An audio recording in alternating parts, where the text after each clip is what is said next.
আমি সোমক, মানে বিভূতি। না, না, লোকে যা বলছে আমি কিন্তু তা বিশ্বাস করি না। শরৎ এ কাজ করতেই পারে না। আমার বোন, শরৎ না থাকলে আমার বোন নীরু, মানে নিরুপমা, সে কি আদৌ তার পরিচিতি পেত, এত সম্মান পেত? কিন্তু শরৎ কেন ভাগলপুর ছেড়ে চলে গেল? কিসের লজ্জা তার?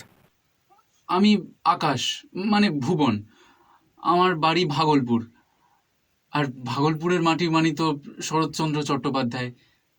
কিন্তু এই সোনার মতো মানুষটাকে নিয়ে যখন এই এত কানাকানি হয় না, তখন আর নিজেকে আর... আচ্ছা, ঠিক আছে, আর আপনাদের সামনে রাগঝাঁজ করবো না। আমি বরং শরৎদাকে নিয়ে আসি, সেটাই বরং ভালো হবে। আমি নিয়ে আসছি।